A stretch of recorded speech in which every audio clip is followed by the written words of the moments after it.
Hey guys, welcome to the video on the Inside Spurs channel. Happy Friday, late afternoon, early evening, depending on when you're watching this. I hope you've had a good rest of your Good Friday and you've enjoyed the day off work. If you are off work, if you're not, sorry, I'm sorry. We're going to be previewing a little bit around the Luton game tomorrow, the 3 p.m. kickoff, as well as talking around some interest in, well, Ivan Toney and Morgan Gibbs-White. A bit of an update on both of those guys. So plenty to get into, plenty to talk about. Just want to say that if you are new, subscribe. You're very much welcome to join us for the journey. And let me start with Luton first and foremost. We're going to be talking a little bit about sort of run of form, although I won't talk too much about form. Bearing in mind this is the first game back after the international break. We've got some team news. We've got quite a few players missing for Luton. And on the other hand, for Spurs, we're gaining players back from injury, which is always a relief after that spell that went through in sort of that November, December, January time. So Luton right now sitting in 17th. They are 1 point above Forest, who are in 18th. Obviously that because of Forest's point deduction and of PSR breaches and all that stuff that none of us would truly understand. But they're sitting in a 17th, and do you know what? Fair play to them. I've actually really enjoyed Luton this year.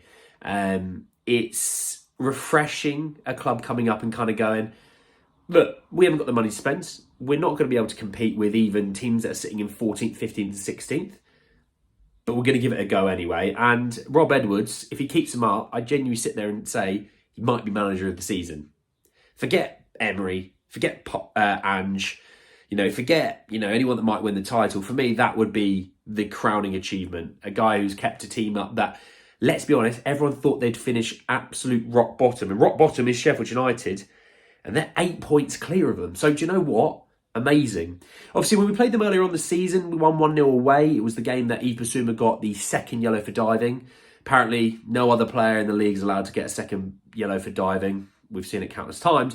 Regardless, it was a game that I would say it doesn't sum up our season all that much because we can see goals. We can see late goals, early goals, all the sorts, and it was one of those that, it epitomised the attitude of the squad, always fighting to the last minute, always giving their all.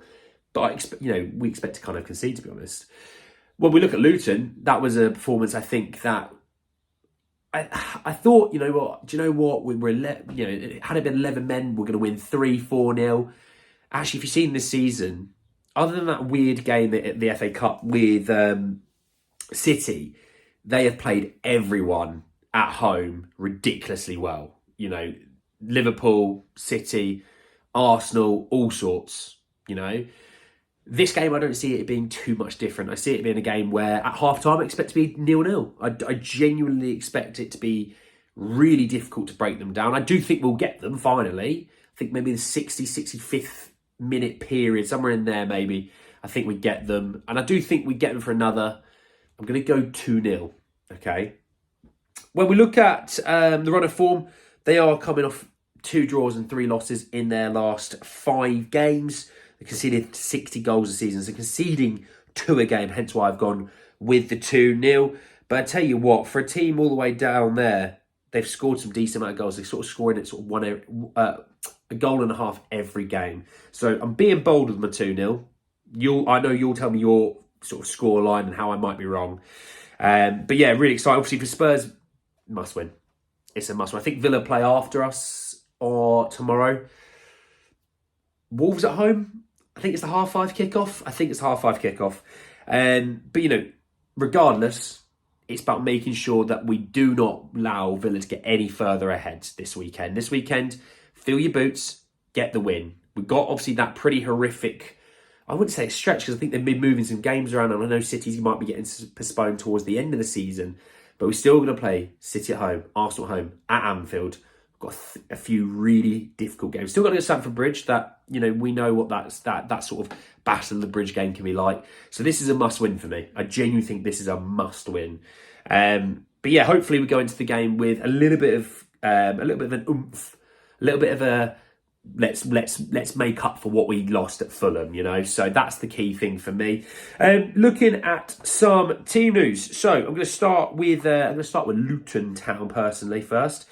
So Chio Ogbene will not be available. He's the speedy winger. If you don't know who he is, he won't be available because he was injured for Republic of Ireland of their first international game. They also go on to say there's some positive news that Alfie Doherty and Pelly Ruddock and Panzu, have trained this week, so should be available. They did also talk about Sammy Lokonga, Elijah Adebayo and Mads Anderson have had recurrences which have kept them on the sidelines, which whilst Gabe Osho's bruising on the knee monitored day-to-day basis. So they're missing a lot of players that might be fit aren't 100%. So it's one of those games that I think Spurs need to go in there and going, we need to kill, for me, kill them early, get the job done early, cruise through the game. How I see the game going is we're not going to be able to kill them early. We're not going to be able to cruise, panic stations, that kind of vibe, right?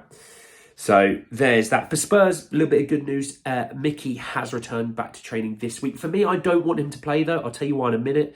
They've also said that Richarlison should be available for this weekend, which I like the options. For my team this week, for my team, I expect Vicario in goal, shock. Desti, Udogie and Porro at fullbacks, shock. Dragosian and Romero at centre-half. I think for the midfield three, I think you'll see Basuma because he'll be nice and refreshed after not playing for Mali in the international break. I think you see Pape and I think you see James Maddison. And then front three, I think you see Timo, I think you'll see Sonny, and I think you'll see Kulu. Now, the reason I'm dropping Johnson, 120 minutes Wales played in the week for their qualifier to get into the Euros. I also have made sure to keep Basuma just because of freshness. He's probably the freshest midfielder we have. And then, for Dragosian at centre-half, I just think we've got a game in a few days away to West Ham. I want Mickey to be fit for that game. And we can't be playing him twice in a few days after having a bit of a hamstring issue. So rather him get a few more days rest, back up to speed, ready to rock and roll for West Ham. For really my key battle, to be honest, it will just purely be Carlton Morris up top. How do our centre-halves deal with that physicality? Because we need to be able to deal with it. Just give you a few stats. Obviously, won the last 6 of 7. Obviously, Fulham being kind of in that way. Haven't kept a clean sheet in 10 games. Bit of a worry, bit of concern. That's why I'm hoping this will be the game that we do. And we've also failed to score in the last 5 games in the first half. So hopefully that's a game. I don't see us changing it, but I hope we do because it's a worrying trend. I know sometimes we want to kind of, break down teams, knacker them out, hit them in the second half. Sometimes just hit them in the first half. We can cruise, but we shall see. Let's talk about some transfers though. I've gone 2-0. You'll tell me your scoreline and I want to hear it. I want to hear them all. This came really from Football Insider, and it said that Tottenham are keen to bolster their attack next season. Spurs have been linked with multiple attacking stars in recent weeks as they plan ahead for Postecoglou's second campaign in North London. They're keeping tabs on Brentford ace Ivan Toney as a potential new striker, with Football Insider revealing they are still keen to sign him after their interest in January. So, very interesting, real update there on Ivan Toney. I do see us just kind of being in the loop, just kind of going, we're in the back of the room, we're here, just shout us if there's any new changes or updates. Back of the room though, you won't even know I'm here. That's how I think Spurs will be. I don't see us signing Ivan Toney. I want to repeat that, but I think Spurs will kind of want to be kept up in the loop, just kind of going, no one's really been in here. They open the door and kind of go, it's a bit dusty in this room, cobwebs everywhere. Let's have a look in the room. And that's when the Spurs might go, actually, he's not got the market everyone kind of sort of predicted a few months ago. We could be in here on the cheap. Maybe, but I don't see that. I do see Arsenal kind of getting in, to be honest. I do see that. For Morgan Gibbs-White, Team Talk has said that Tottenham have reportedly jumped ahead of Arsenal in the race for the Nottingham Forest star, Morgan Gibbs-White. Now, look, I don't see him being a player that plays for Arsenal, not at all. I don't know where that's come from, to be honest. I also don't think Arsenal would want to spend 50 million on Morgan Gibbs-White when they want to spend big on a striker. They might want to get another left back. I think they probably want a winger of sorts. I know they're linked with Neto for a bit, so they might want to go. But they've got to buy David Raya as well. He's obviously only on loan. He will be bought in the summer. So they're probably looking at going striker, left back, winger. Unless they count Morgan Gibbs-White as a winger, which I doubt they will. So yeah, I think the market for Morgan Gibbs-White won't be in Arsenal. It might be other teams in the league, What happens with Lucas Paqueta at West Ham? Maybe West Ham are in there. Palace, if they moved Eze, maybe that's they might go in there. I don't know. But for me, I don't really foresee us being massively into that market unless he became fairly cheap. Then that's a different story. I think we're looking elsewhere. I think we're looking at Eze. You know me. That's the guy I want. But anyway, guys, then the video. I hope you enjoyed. Drop a like on the video if you did. Hit me in the comment section your thoughts and feelings about the game tomorrow, your key battles, your scoreline, your team news, whatever. I want to know your thoughts and feelings about that. Obviously, tell me about Ivan Toney. Tell me about Morgan, Gibbs-White, and obviously the reports that I've given there. Obviously, subscribe to the channel if you're new and hit the bell notification for more. But anyway, guys, then the video. And I'll see you all very, very soon. Take care, guys.